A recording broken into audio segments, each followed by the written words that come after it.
भागिन। पहली मुलाकात सूरज ढलने को था। दिन का उजाला धीरे धीरे रात के अंधकार में बदल रहा था।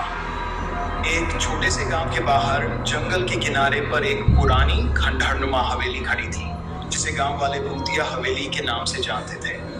गांव के बच्चे उस हवेली के पास जाने से डरते थे और बुजुर्ग उसे अशुभ मानते थे। हवेली के बारे में कई कहानियां मशहूर थीं।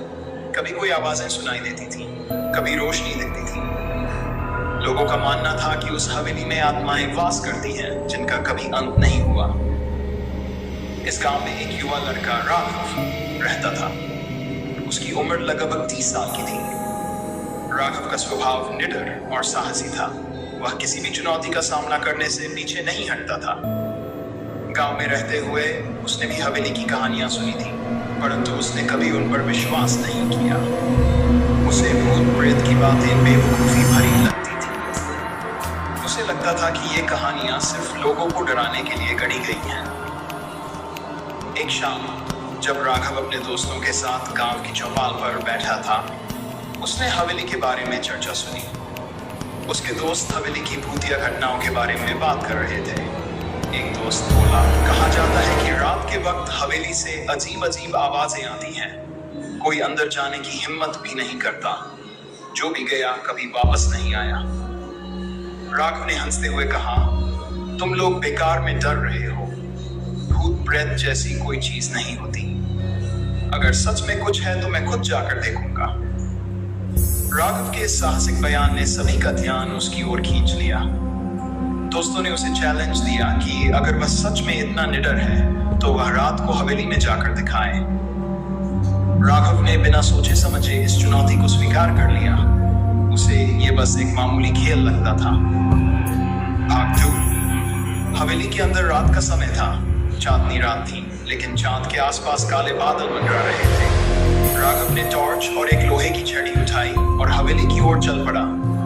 गांव वालों ने उसे रोकने की कोशिश की, परंतु वह अपने फैसले पर अडिग था। उसे हवेली की तरफ बढ़ते देख गांव के लोग घरों की खिड़कियों से झांक रहे थे। कुछ लोग मन ही मन उसकी बहादुरी की प्रशंसा कर रहे थे, तो कुछ उसकी बेवकूफी पर हंस रहे थे। राघव जब हवेली के पास पहुंचा तो हवेली की जर्जर हालत देखकर उसकी हिम्मत थोड़ी डगमगाई, पर उसने खुद को संभाला। हवेली का मुख्य द्वार टूटा हुआ था और उसमें से एक ठंडी हवा का झोंका आ रहा था। हवेली के अंदर अंधेरा था।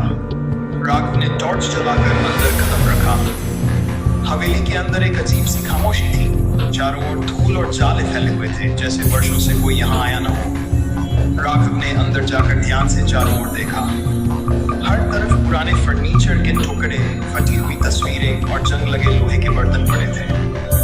हवा में नमी थी और कहीं से टप टप पानी गिरने की आवाज आ रही थी। उसने सोचा, यहाँ कुछ भी डरावना नहीं है, बस एक पुरानी और टूटी फूटी जगह है। लेकिन तभी उसे एक हल्की सी सरसराहट सुनाई दी। उसने तुरंत टॉर्च की रोशनी उस दिशा में डाली, पर वहां कुछ भी नहीं था। वह इसे अपना भ्रम समझकर आगे बढ़ा। भाग 3। अजीब घटनाएं। जैसे ही राघव हवेली के अंदर गहराई तक गया, उसे लगने लगा कि कोई उसका पीछा कर रहा है। उसने पलट कर देखा, पर वहां कोई नहीं था। उसका दिल तेजी से धड़कने लगा। उसे महसूस हुआ कि हवेली में कुछ अजीब जरूर है, परंतु उसने अपने डर को काबू में रखते हुए आगे बढ़ने का निर्णय लिया। राघव एक बड़े हॉल में पहुंचा, जहां दीवारों पर कई पुरानी तस्वीरें लगी थीं। उनमें से कुछ तस्वीरें बहुत धुंधली हो चुकी थीं, लेकिन एक तस्वीर ने उसका ध्यान खींचा। उस तस्वीर में एक महिला सफेद साड़ी में खड़ी थी, जिसकी आंखें बहुत गहरी और डरावनी थीं। राघव ने उस तस्वीर को ध्यान से देखा और एक अजीब सी ठंडक महसूस की। अचानक उसे लगा कि तस्वीर की आंखें उसकी ओर देख रही हैं। वह घबराकर पीछे हट गया। उसी पल हवेली में तेज हवा चलने लगी, जैसे कोई अदृश्य शक्ति हवेली में घूम रही हो। खिड़कियां और दरवाजे अपने आप जोर जोर से बजने लगे। राघव की टॉर्च अचानक बंद हो गई। उसने कई बार कोशिश की, पर टॉर्च चलने का नाम नहीं ले रही थी। चारों ओर घना अंधेरा छा गया। अब राघव को एहसास हो गया कि वह किसी आम जगह पर नहीं है। उसकी सांसें तेज हो गई। भाग से भूतिया अनुभव। अचानक राघव को किसी किसी के रोने की आवाज सुनाई दी। वह आवाज धीमे धीमे पास आती जा रही थी।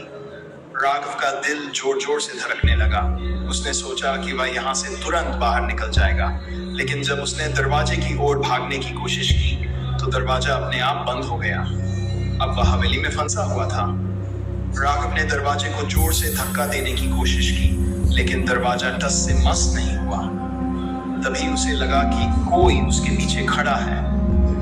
उसने धीरे धीरे मुड़कर देखा और उसके सामने वही सफेद साड़ी वाली महिला खड़ी थी जो तस्वीर में थी। उसकी आंखें लाल हो चुकी थी और वह हवा में तैर रही थी। राघव का पूरा शरीर कांपने लगा। उसकी आवाज बंद हो गई और वह हिलने डुलने में असमर्थ हो गया। महिला धीरे धीरे उसकी ओर बढ़ने लगी। उसकी उपस्थिति से हवेली और भी ठंडी हो गई थी। राघव ने खुद को छुड़ाने की कोशिश की, लेकिन उसके पैर जैसे जड़ हो गए थे। महिला ने धीरे से अपना हाथ उसकी ओर बढ़ाया और जैसे ही उसका स्पर्श राघव के कंधे पर हुआ, राघव जोर से चिल्लाया और बेहोश होकर जमीन पर गिर पड़ा। भागवाए रहस्य का खुलासा जब राघव को होश आया तो वह गांव के मंदिर में पड़ा हुआ था। उसके चारों ओर गांव वाले खड़े थे। उसका दोस्त अर्जुन बोला, तू ठीक है? हमें लगा कि तुझे कुछ हो गया है।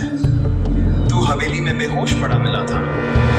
राघव ने सारी घटनाओं को याद किया और डर के मारे कांपते हुए बैठ गया।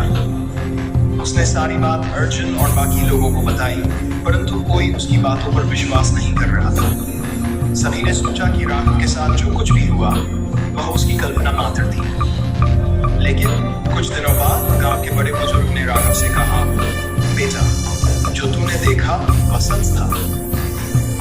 उस हवेली में वर्षों पहले एक महिला रहती थी, जिसकी शादी जबरदस्ती एक जमींदार से कर दी गई थी।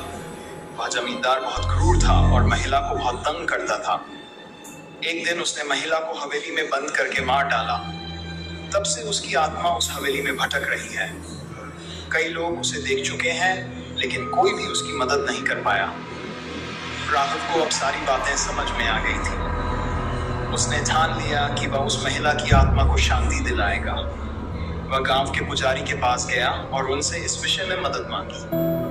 पुजारी ने कहा, अगर उसकी आत्मा को शांति दिलानी है तो तुझे फिर से उस हवेली में जाना होगा और वहां उसकी आत्मा के लिए प्रार्थना करनी होगी।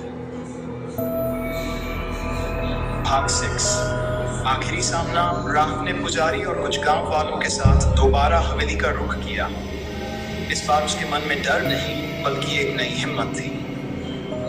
वह जानता था कि अगर वह महिला की आत्मा को शांति नहीं दिलाएगा तो वह हमेशा के लिए भटकती रहेगी। वे सभी लोग हवेली के उस हॉल में पहुंचे जहां राघव ने उस